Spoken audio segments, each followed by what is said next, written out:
Hello, everyone, and welcome back to another episode of Let's Talk Inclusion, 66th episode to be precise. I'm your host, Manobina Chakraborty, and today's topic of discussion is one that touches many in the field of education, special education teachers, and burnout. To help us navigate this important topic, we have two exceptional guests, Caroline Hill, an esteemed educator from the UK with a huge experience in special education and teacher well-being.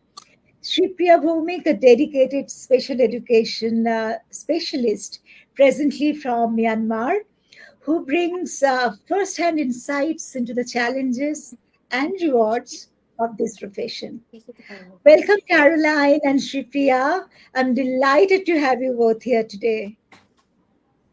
Hi there, lovely to be with you and lovely to be sharing this topic with you both. I'm looking forward to it.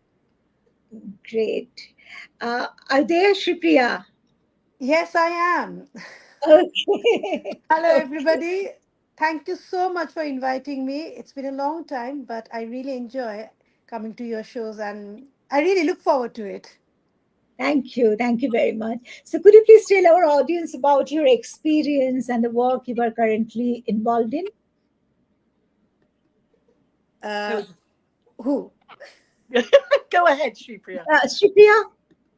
Okay, currently, as you know, I'm based out of Myanmar and I'm heading the special needs provision in one of the international schools there. And to be honest, we are the only international school or per se mainstream school which is inclusive. So I'm heading and building the whole provision. So I oversee two schools, one in Yangon and one in Mandalay. And I'm absolutely loving it here. So yeah, it's really nice. It's a very different um, kind of a role, not a role, but it's a different set of challenges. And yeah, but yeah, I love every moment of it. Okay, wonderful. Now, Caroline, So, please. what I'm doing at the moment is I do a lot of consultation work. I'm able to work with schools, with parents, with outside agencies to make personalised and tailored timetables and curriculums for those young people who really cannot access the mainstream. I've really enjoyed doing that this year. It's something slightly different to what I have been doing. I also teach age 5 right the way through to 17 English and maths. And again, it's finding lots of different ways to encourage these young people to engage and to actually show them that learning isn't all about seated work.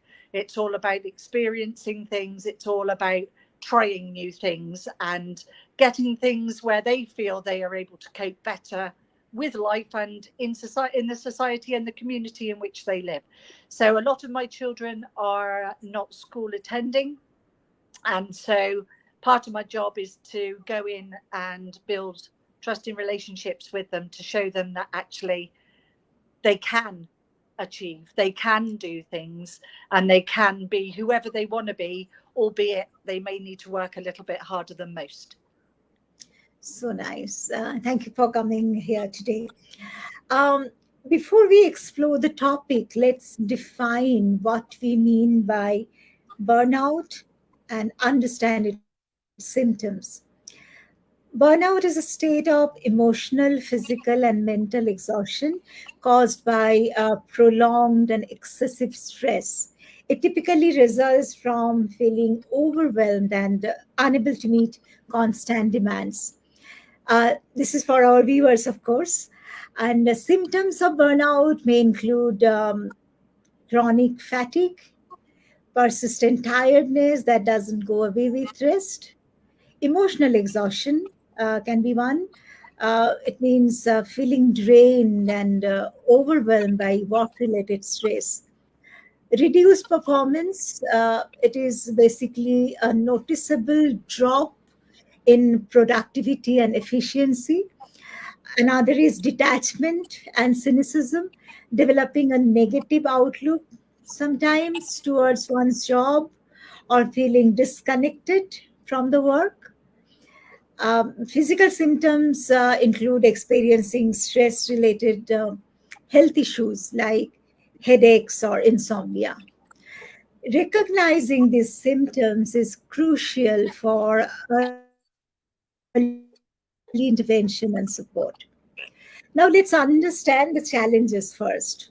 Caroline, I will come to you first. What, according to you, are the primary factors contributing to burnout among special education teachers? So in the UK, it may be different in India, but I think everywhere across the world, these difficulties and these challenges are being experienced by everyone. So I'm just going to talk from a British point of view, in the sense that there aren't as many highly specialist teachers, and so therefore the highly specialist teachers are asked to do many other different jobs at the same time as their own job. They're expected to train other people. They're expected to teach in the mainstream setting alongside doing all the special need provision. And I think for many, what we call in our country SENCOs, which are special educational needs coordinators, the actual role is not understood. And so when the role isn't understood by head teachers and the senior leadership teams, then the challenges come to actually stand your ground and say, actually, I'm here for these young people who are finding this really tough and are not able to access the curriculum you've put in front of them. And I also think it's about specialists being identified as specialists, because young people who experience all these different challenges, they don't fit in that round peg called education where everybody seems to be squashed into. So, you know, we like jagged edges, we like swoopy lines, we like all different types of things to allow the individualness and the personalization and the understanding that each person is different, trying to get that across to mainstream teachers who haven't got the experience of the diversity is a massive challenge for teachers, regardless of whether they've been fully qualified, whether they've had research input for many, many years. It's a case of people finding that incredibly difficult to understand. It's a Yeah. highly skilled job to do, and every child is different. So you have to be able to see those tiny little differences to be able to meet that need. And if you've got 30 children all in one classroom, and sometimes 40 children in a classroom, it's very difficult to then meet the need of every child in that class. And so these challenges start as soon as they walk through the door. Again, many schools have thousands of children in the same school, and some of our young people cannot cope with thousands of people. So again, when you're dealing with environmental factors and trying to explain environmental factors to your senior leaders, it's really difficult for them to understand that a child cannot just get on with it. They have to do this, so get on with it. It's a case of actually standing firm, being strong in yourself and saying, they can't get on with it. That's why they're under my umbrella, which is why I'm responsible. And I think therein again lies a massive challenge, because we as special needs teachers feel it's our responsibility rather than a school responsibility. And so therefore we take on additional pressures, we take on everybody else's um, difficulties that they're finding about teaching these young people, and we think it's our job to fix it. And it's a case of I can see you both nodding, because I know we're all very similar, because we do feel we need to fix it. But what we have to do is we have to train people. We have to give them the knowledge. We have to give them the skills. And the way that young teachers come into education, it's not good enough, the training that they are given to support special educational needs in a mainstream setting these days. There isn't enough training for the newly qualified teachers. So when they come in, they get overwhelmed. They want to do the very best, and then they've got no time to do it because there's no resources, there's no money. I could go on, but I'm going to be quiet now and let somebody else talk. Yeah. Sreepriya, uh, what do you find? exactly, Shruti. I was just Um, to you. I absolutely agree with Caroline. And one thing I always feel that I think the Senkos are often like a sponge. You know, the sponge that you use to wash your dishes, yeah? And so it soaks in all the soap water and it's doing its job. And if we don't squeeze it, if we don't put it air it properly, if we don't clean it, there will be a fungus, and then Yeah. it will not do the job properly, and then you'll be wondering, where am I getting all these infections from? Why am I having a bad tummy? We think about everything, but we often don't think about, is the sponge good, the cleaning sponge fit for purpose? And Ah, I think that sometimes I feel that as a uh, head of SEN, it's not only about the learning needs of the child, we also like carry their emotional baggage. We listen to all the frustrations of the teachers. And I think in my job sometimes I feel that you are listening to the diagnosis all the time. Okay, so you give the people profile out, you give the IPs out, and then when teachers have, it's not now, it's like it's I think Caroline will relate to it, like it's always been the case. And then they talk about, oh, so and so can't do this, so and so are finding it difficult. Yeah, you're talking about the diagnosis, that's why they have got a diagnosis. And I think for me that's quite draining. yeah.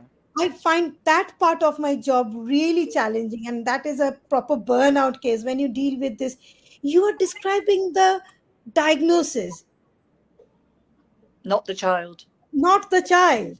Yeah. You are not. I want to know what the child can do, because you are teaching the child. We see the child like maybe once a week for intervention, and then you expect us to give you like even the dialogue, what to say. Every teacher has got their way of teaching. You need to develop your own way. If it's not working, let us know. If something is working, let us know. We want your information. We know the child very little. We know the diagnosis, we know what you can do to make the child learn, but the child, it's you the teacher who know them the best, not us. I think that is one message. If somehow we can get it across, all the teachers and the SLTs and BODs and the parents and everybody, that we are there to support with the learning, we can aid their learning, but you need to know the child to make it effective, make the teaching learning an effective thing. So for me, that really gets me, and that's one of the lead cause for my burnout. If you ever see me, what's my number one cause? And I Yeah. think also, Sreepriya, I don't know if you find it the same, but there is such a high expectation of the curriculum. So the poor teachers in the classroom are expected to get a child from A to B, regardless of where their need is. And I think what teachers need to start to do is say, that's one of my special needs children who couldn't read CVC words and now they can. They have Yeah, made good progress. And to be able to say that at EHCP level, IEP level, without worrying that they haven't moved them up a full level because their special educational need says they need separate from and different to everybody else. So if they need separate from and different to, there's no way they're going to fit the criteria of the curriculum. So the IEP targets are there to show progress. If it says little Johnny needs to be able to read a full sentence 8 times out of 10 by the end of term, he's not going to write you a 3 page essay. exactly. And I And to think I say, think those are his targets. In your class, you have these needs, and you need to record it to where their needs are. These are the needs of my class. He couldn't do that 12 weeks ago. He now can. That's progress. It's I about progress. I think that is as a Senko, I often find it very frustrating that when you talk, whenever I've spoken to the teachers, it's always about what they can't do. We Yeah. know what they can't do. Yeah. That's not a news for us. We need to know what they can do, because we forget that when we keep on talking about what they can't do, they have created their own image of I can't do. Yes. Nobody wants us in the class, and that affects their Has to learning. go. They Has don't to want go. to do it anymore because they know that it doesn't matter how much ever effort I put in, it's not going to be noticed. And what many times parents, teachers, they all forget that these neurodivergent kids, they actually put in probably 300 times more effort than a Yes. neurotypical one. And in 100%. their eyes, they can see the progress they have made. Like, I know of students who are severely dyslexic. Okay, they couldn't pass their phonics test, but you have taken away the sight reading skill set from the child, and then you are expect, because not everybody learns through phonics, Absolutely. and especially with EAL students. I doubt how much it works, because at home some they might not have been exposed to those sounds in their language. Yeah. Like My somebody Yeah. from problem India is might my find it challenges extremely are completely different because I I am so agree with you. 100%. I'm the head of a special educational unit of a school. So we have 75 kids, mostly on the autistic spectrum, 75 children and young people. And they are from all corners of the spectrum. So they have their emotional and behavioral challenges um, impact our mental health the most at times. So now I will come to you first, Sreepriya. As you have worked in India, you have worked in the UK, now you're working in Myanmar.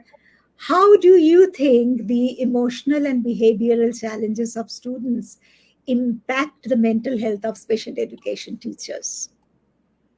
I think after working in three different countries, and while in the UK, when I was working in an international college in Cambridge, I had this wonderful opportunity of working with 51 different nationalities. So it was an experience, and the cultural impact on students' behavior and emotional well-being is Not very, only very, cultural, in fact, the cultural impact, the impact of the diagnosis all as well. yeah, exactly. And I think I what I'm trying to say is the whole uh, relation between the school and the parents has got a significant impact on the mental well-being of the SCN professional. Like, I'll be very honest, when I was working in India, the early stages of my career, uh, okay, you're a professional, you do get the respect, but parents will be asking a lot of questions. They want to know, they want to be empowered.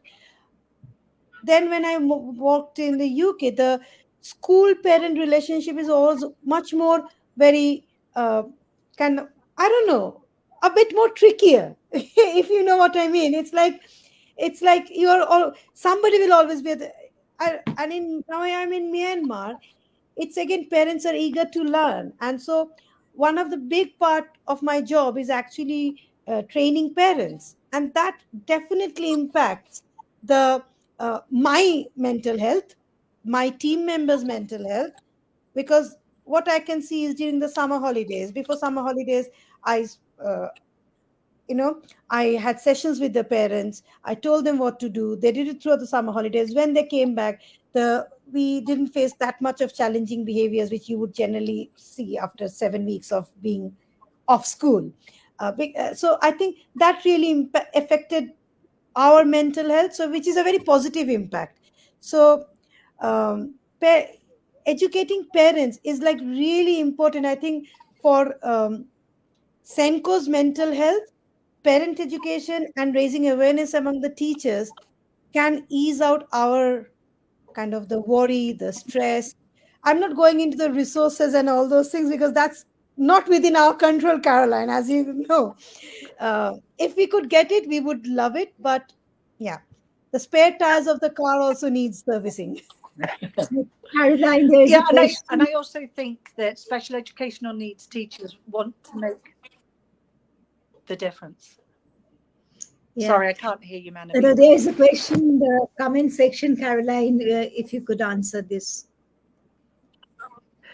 So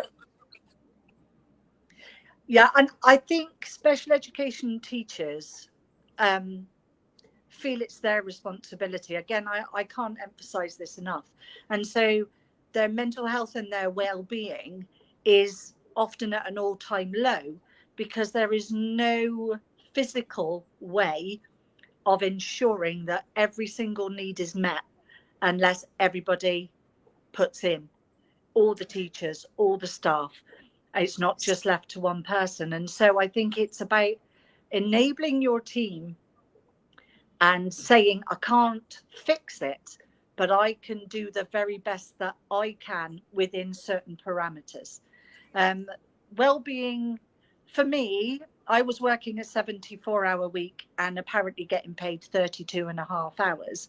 And that was because I wanted to, because I wanted to make a difference, but it wasn't enough. I still wasn't doing everything that everybody wanted. So I had to take a step back for my own mental health, my own well-being, and say, I'm just me. I'm just a human being trying to do my best in a very difficult situation.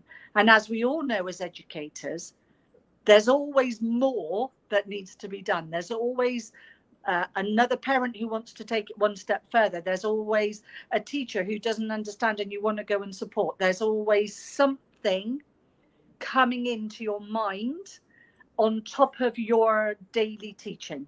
And it's about actually what can you yourself give to the job to enable you to be efficient consistently. We can all burn out really, really quickly in education, regardless of special educational needs. Any teacher can burn out really quickly because they give and they give and they give and they give. They can't sleep because they're worried about what they haven't done. They bring their emails home, and so they start answering emails late at night. So they haven't switched their mind off. They haven't given the time that they need to themselves to actually look after themselves, and so therefore they don't feel right in themselves. And then because they're not giving what they normally give, they feel guilty. So guilt then comes in, and so you've got teachers who are excellent teachers with an enormous amount of skills and resources trying to do it all. So it's Yeah. about having that good team around you. I would like to read this question. Um, a teacher has written, I work in a special school with autistic or ADHD teenagers who can sometimes be aggressive and even offensive. Occasionally, I get bruises from being hit or bitten, Mm, which makes it challenging to cope both physically and emotionally. Do mm. you have any advice for handling these situations? I would like to take just give some suggestions. So, first thing, in regards to the emotional part of it, remember their frustration is not against you. Don't take it Don't personally. take it personally. Mm-hmm. We need to find the trigger. It might not be your teaching or your demand. It might not be anything to do with the work that you have said. Because if somebody is within the spectrum and with ADHD, they might have hypersensitivity to something, and that might be the trigger which you can't hear, but maybe a dripping tap somewhere far away which they can hear is giving them a sensory overload. When you observe the child, because they're teenagers, remember they like to be respected and they have got lots of hormonal changes going on as well. So few things what I would say is, first, if they're getting aggressive, do not take it personally, step back, do not be on the line of attack. So make sure that your body is in such a way that you can step back easily, and you're not within the child's like straight angle. And then one thing I always used to do, because I for many years I've worked with students with severe behavioral issues where I'm talking about throwing chairs, throwing iron anchors at me, knife coming out. So those sort of things. Uh, the clothes that you're wearing, be very mindful of it, because try to wear something which is loose and can get off easily. So say for example, I always used to wear kind of a loose cardigan, so that if they're grabbing my if they're trying to grab my arm, they're not grabbing my arm, they're grabbing that sleeve, and then you can just slip it out and you move out. If they're going to grab your hair, do not go far away, come close and go slowly, so that when you cre- reduce the distance, you won't have the pull, but it will be easier for you to free. And when you're talking, do not show your like anger or emotion through your voice or through your body language. Stay calm, use minimum words. So if you want to, if the child is like trying to grab your hair and you hold it like this and you move and you say, leave my hair first, then we'll talk. Just keep on repeating the phrase continuously in a flat, neutral tone. Then they will be able to process. Because when we say lots of words, too many people talking, and we add that emotion to our voice, it becomes overload for the child. That creates more issue for the child. So remember these things. And if you're dealing with students who has got like who are quite physically challenging, what I would recommend is there are lots of courses you can join on physical handling. uh, so maybe joining some of those courses which gives you a basic training on how to stay safe, because it's really important.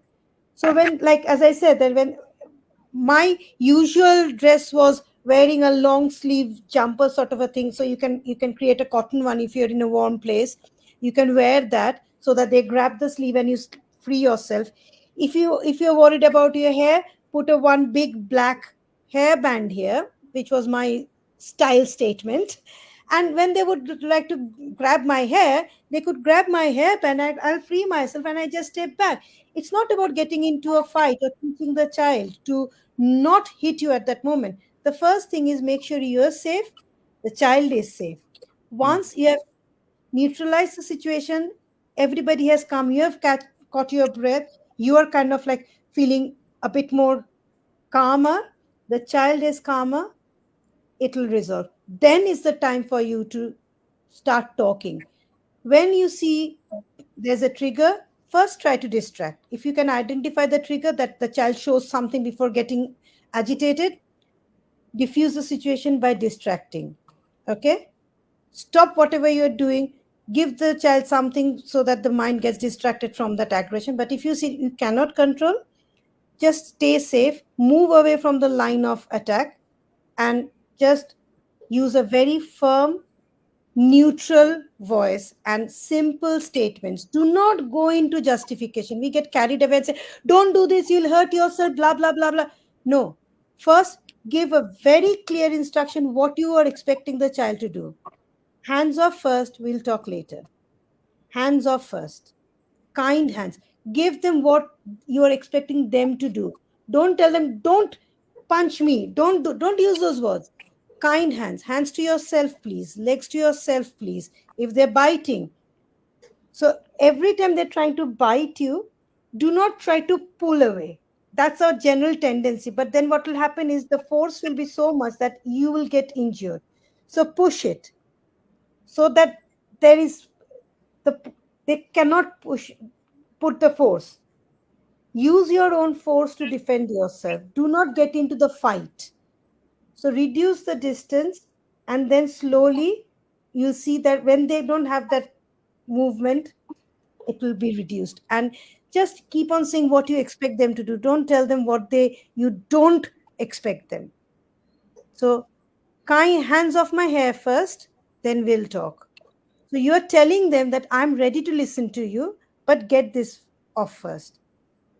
So I think that if you start, that will be a good starting point. And then if you want any more advice, feel free to get in touch with me. I can give you more, like we can discuss about situations and how to manage that. So I'm nice of you. I'm Thank you very much, Sri. Yeah, Caroline. I was just going to add on top of what Sreepriya just said. It's about observing the child in advance. If we can, again, Shripad talked about that secondary behavior, which is they're overwhelmed. That's why they're grabbing, that's why they're doing the things. So, what we need to try and start to learn to do is see it before it happens. And again, the 5 point scale and knowing a child and saying, what number are you? Are you one where you're really calm and you're happy? Are you five where you've lost all control? That's a really, really good tool. And instead of saying again, don't do this, exactly the same as what Shrieper was saying, is I can see something's not right. So you've taken off that burden, whether they've come to you aggressively or not. I can see you're not coping. What would help? And then you're diffusing a really aggressive force again. If you're already in that situation where somebody has attacked you, Sharipra, all the way, absolutely fantastic advice. If we can identify it before it gets to that level, then teachers feel empowered, but so do the young people. I can see you're not coping. And if you've got a 5 point scale, you know that at 3, they're going to start biting, they're going to start kicking, they're going to start shouting. You know, if you had the scale in front of you, you would know what would work to begin to calm them. So it might be they need quiet time. It might be they need to go outside and run around. But it would all be there within those 5 points, so that you can say, I can see you're not coping because you're showing me this. And I know this will help. So you've now taken the whole emphasis off of them and put it onto you. So then hopefully that secondary behavior, which is the aggression, you'll be able to see what the trigger, again, what Sharipra was saying, that trigger, and meet the need of that trigger before it escalates any further. If you're in it, absolutely, Sharipra, 100% what she says to you is fantastic advice.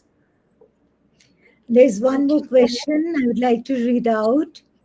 I'm a psychologist and Senko at a special school for children and young people, most of whom are autistic. On several occasions, I have experienced mental stress due to inappropriate behavior from some of my teenage male students. Any advice?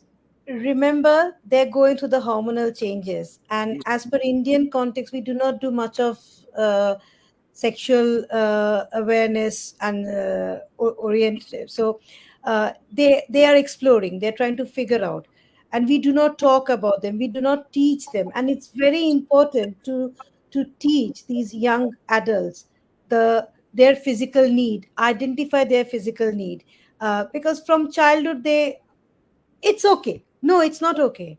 So they need to learn from the very childhood is, if they want to change, they have to go to the toilet.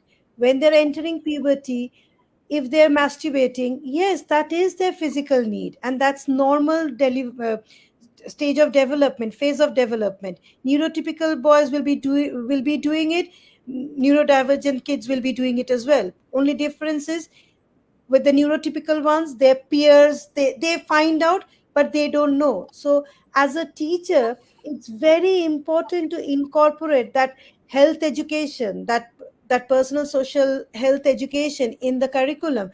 We focus a lot on academics only. Can they read, right? Can they calculate? Can they do this? We forget the emotional part of it. And it's not inappropriate, it's actually an age appropriate behavior. We are thinking it inappropriate because the way they're showing the appropriate behavior is an inappropriate way. So what Yeah. they're doing is their very, very basic instinct, very basic physical need.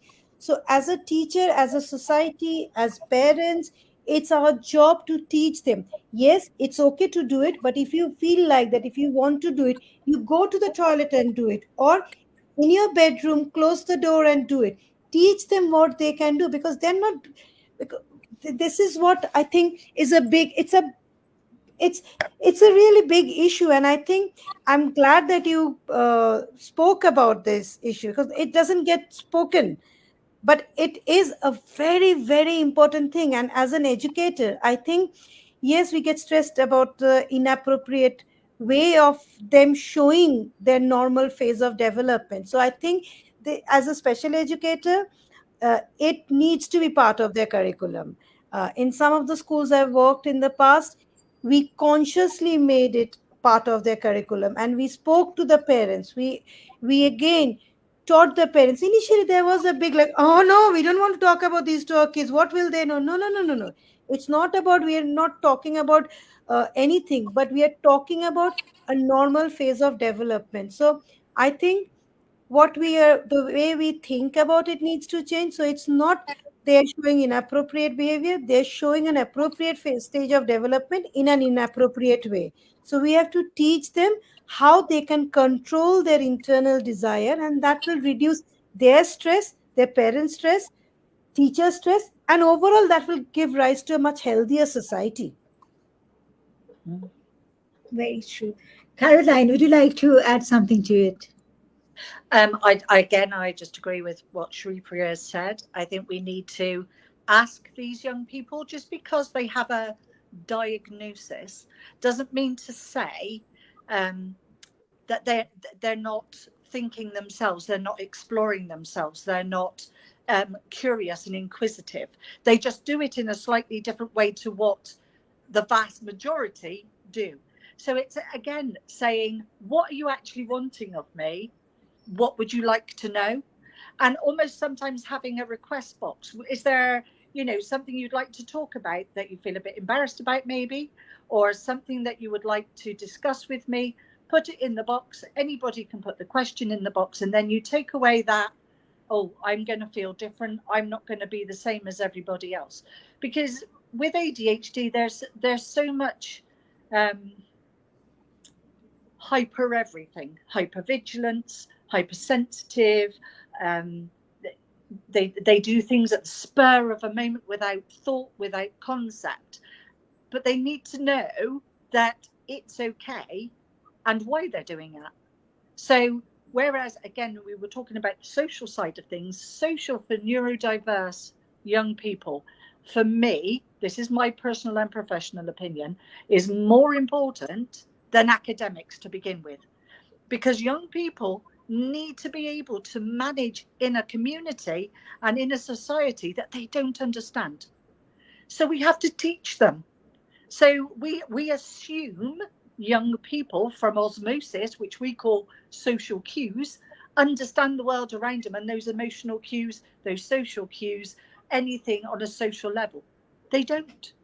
They watch, they mimic, they they see other people, and if you don't put them with people who do it in what we would class as a correct manner, they're going to pick up bad habits from somebody else, unless we teach them. So all those social cues, looking at somebody when we're talking, how many young people, neurodiverse young people, cannot do that? And yet we're like, oh no, if you're going to respect somebody, you have to look them in the eye and have a two-way conversation. What does that mean to somebody who, as soon as they look somebody in the eye, melts inside? They can no longer speak, and they don't know what to do with themselves because they feel so awkward. So we need to be teaching them, okay, you can't look anybody in the eye because it makes your tummy go over and makes you feel sick. But that's okay. Look just above their head, because it then looks as if you're looking at them, and that would be acceptable to the person who is neurotypical and expecting you to behave in a certain way. So now they've got the skills, we're teaching them what they can do and the strategies that they need to manage those awkward situations. They're human beings, they want to belong, they want to be loved, they want to be cared for, they want to be somebody. And all they see is this chaos around them that they don't understand. So let's help them understand. Once they understand the social side, they'll go off and get a degree far better than you or I, because they're interested in a particular subject and they want to find out every single detail. How many people do we know who are neurodivergent? I know a lovely lady. She's absolutely fantastic. She has got she's got 2 degrees and she's got a doctorate.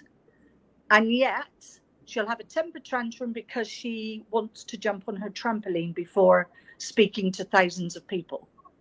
But she's learnt that if she stops at this point, if she talks at that point, if she knows that she has to answer a question, she's got a doctorate.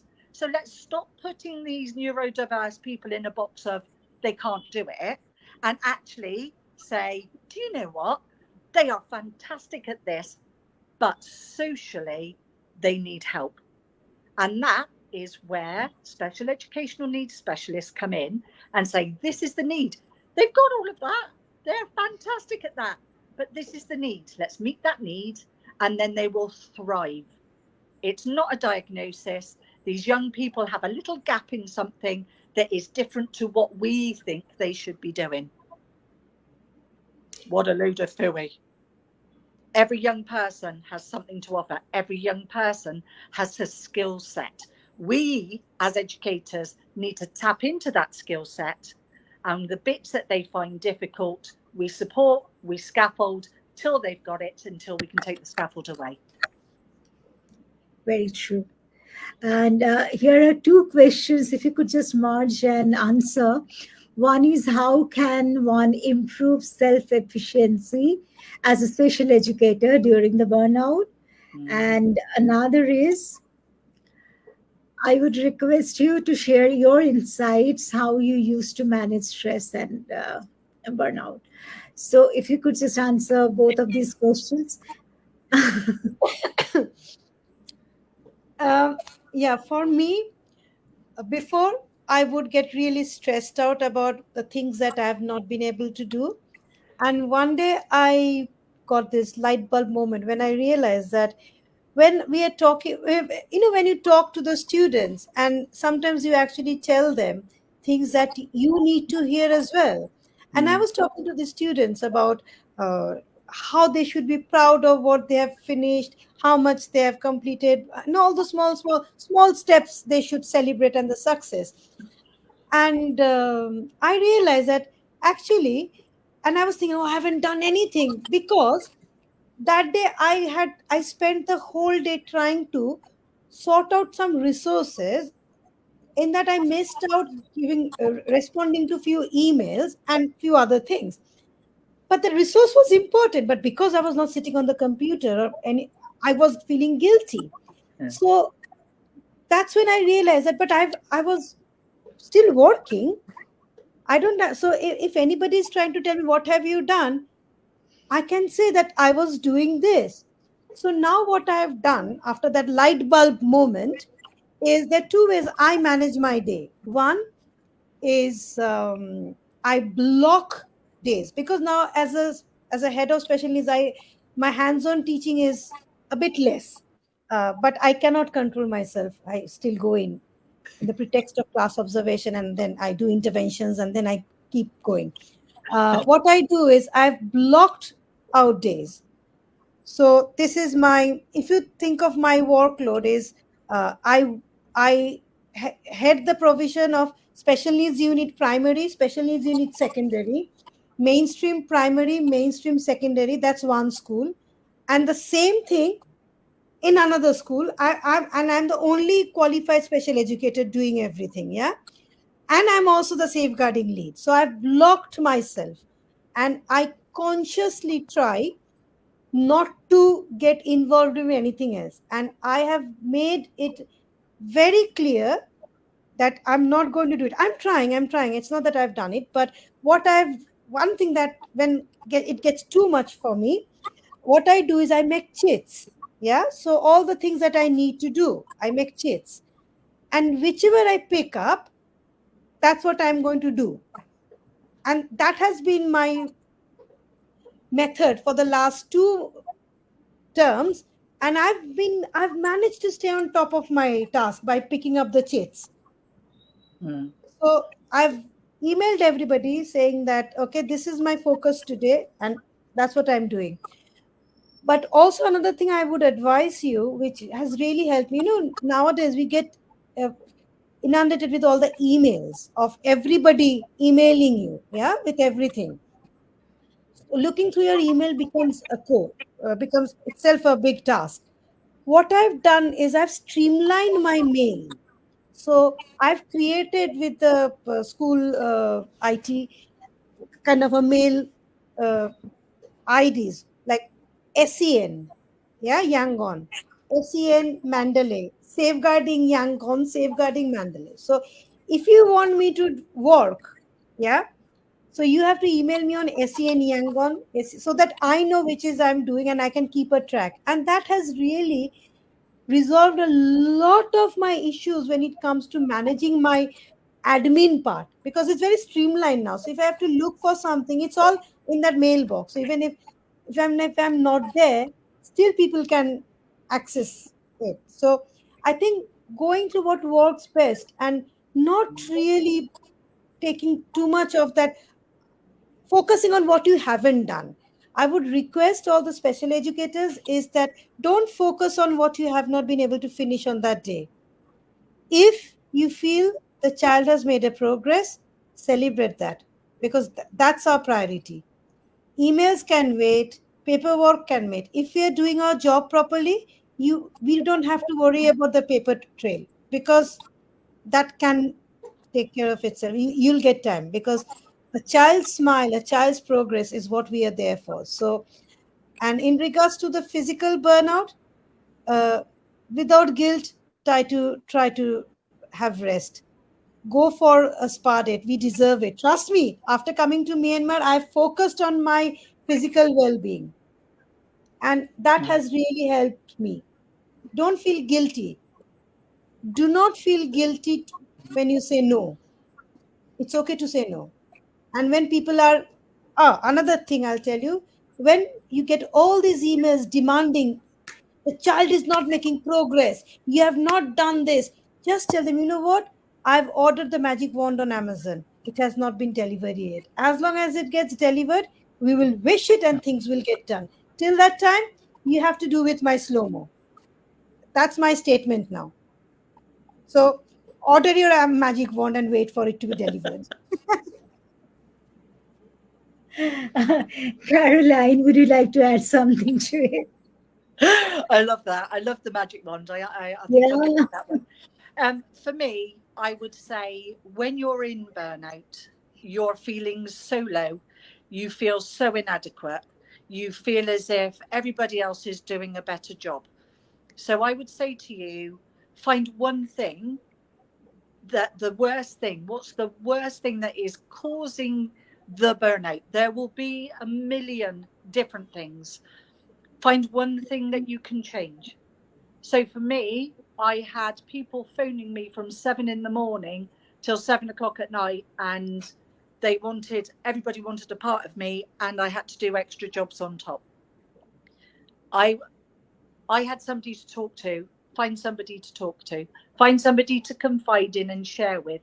If you share with somebody who understands SEN, you will have a way of offloading. We as special educational needs teachers are in a very unique but lonely place, because there is no other job in the entire school like special educational needs. So you need to find another Senko in a different school. You need to find a head of somebody like Manobina, somebody like Sreepriya, who you can say, I'm just feeling a little bit rubbish about this, and then have somebody to go, do you know what, you're doing okay, because it will be okay, one small step at a time. So if you can't sleep, say to your head, I will not be answering any emails after 5:30 or when I leave the school. It's not in your job description to answer those emails. If your emails then come to 3,000, you can go to your head and say, I have 3,000 emails in my inbox because I haven't answered them from 6 o'clock onwards. How can you help me sort this out? We're very good at thinking we have to do it all. We don't. One thing at a time. You are an incredible resource that, whether the school say you are or not, without you, hundreds of young people will not have the support and care and leave the system feeling that they can achieve in life. So you have to recognize in yourself that you are special, that you're incredible with the heart that you have, to show that everybody has a right to an education and a future. Be kind to yourself. So for me, phone calls from parents between 2 and 3 o'clock only. If you didn't get in one day, you have to wait till the next day because I'm not answering. Sorry, busy. I, Emails, no emails after 6 p.m. It's amazing how people will go, oh no, I can't email her now because she won't answer me, once they know. If you allow parents, other colleagues to email you and phone you 24/7, you will burn out. I can almost guarantee it. Don't allow yourself to get to that stage. Only you can look after you. Nobody else is as interested in you as you. So be kind. You talk to your children saying be kind, kind hands, kind thoughts, kind actions. Do that for you. and also another thing, as a school, one thing you can do to make people aware of what your job is like, what it feels like working in special needs, is something that we are planning to introduce, is called Build the Bridge, where we are requesting the teachers to come and spend some time in our special needs unit for a lesson, just to Mm, see what it is, because many people, they don't realize mm, that, like, true. what we mean when we say those small success. And I think it's very important that have open days, like let people come in and see, encourage people to walk in your shoes, because only then they will realize. And trust me, that really changes the perception, because like, as I always say, that the SCN job is very much like a spare tire of a new car. Yeah, we are not the selling feature of any school. Okay, nobody will say, "Oh, we have got a wonderful SCN unit." Yeah, everybody sells how many the grades and the, how many A stars and all those things. But we are not the selling feature. But if you're going on a long drive, you will make sure that the spare tire is in working condition. If your Mm. car is going for a MOT, yeah, or road readiness test, if the spare tire is not working, you'll fail the MOT. Yeah. So, and as a spare tire, we have to give ourselves that, respect. We need to be like the Honda's spare tire, which is their design feature, which hangs at the back, which adds to the glamour. Well, they've taken it away, but still, I like to consider I myself to be that tire of Honda. We are like, we stand out. Yes. You know what, when you cannot cope with these students, we are there to help you, but we need the magic wand. Yeah. So if If you you want it. Fairies so up. if you want immediate response, well, then tell us what to do, because we are not that efficient that we can change things overnight. So if you are asking for help from us, you need to wait. If you can't wait, then tell us how we can do it, and we will do it your way.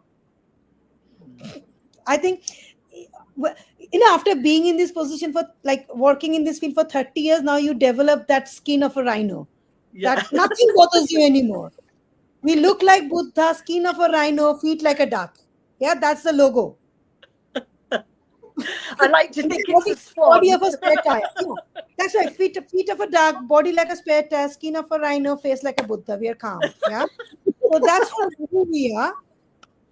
And you know what? I have learned to be a chill like this, because I'm doing my best.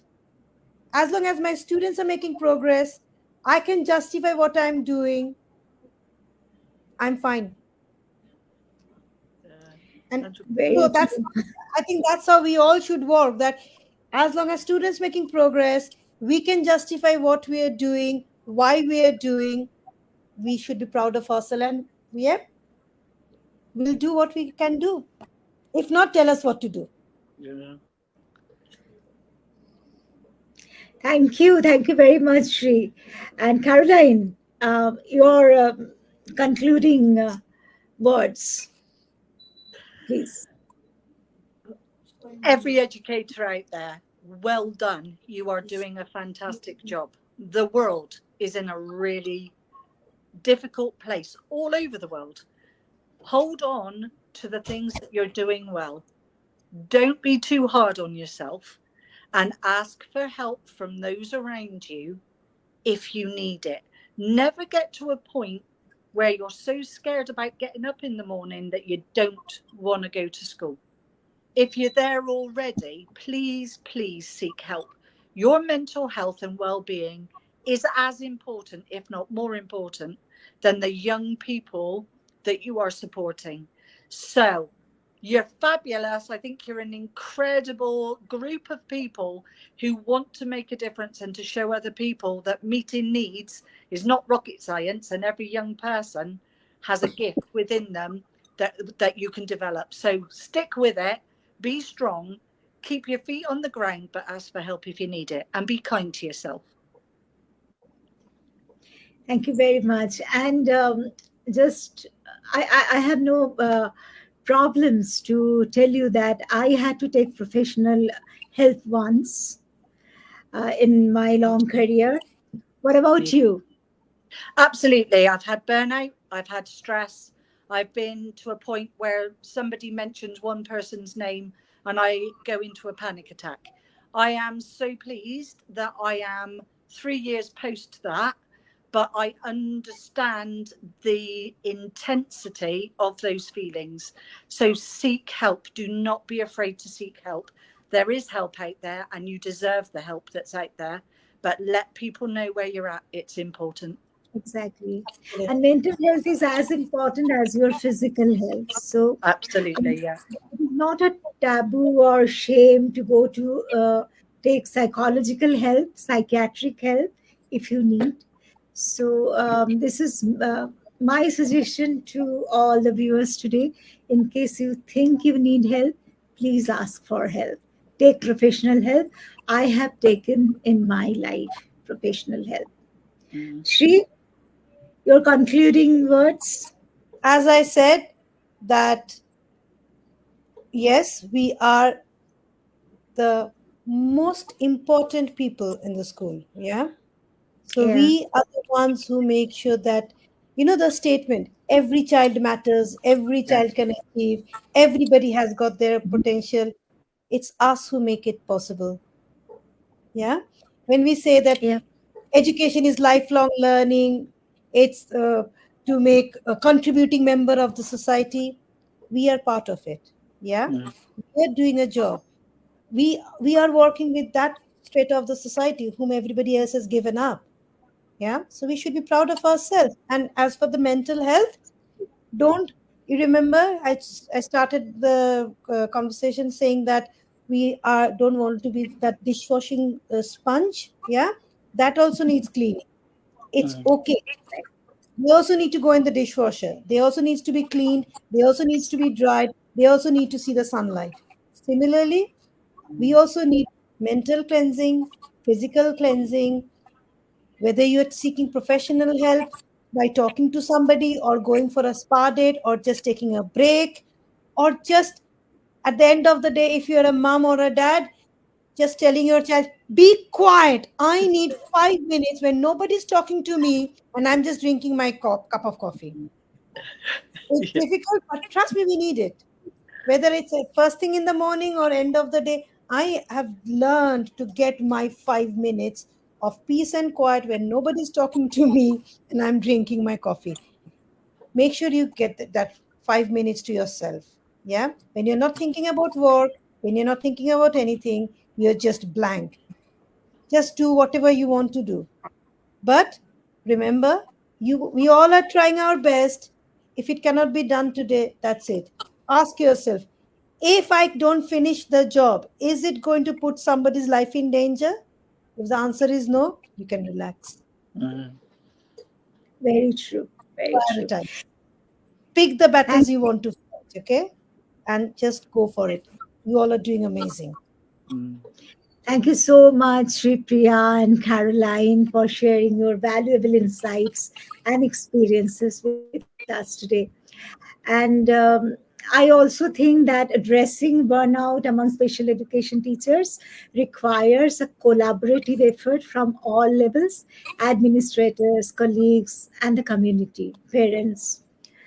To our viewers, thank you for tuning in and joining us through the comment section of Facebook. Uh, there is something more in the comment section. Let me just show that to you. Okay, that's great. Thank you, Neetu. So we will come back again with the 67th episode of Let's Talk Inclusion very soon.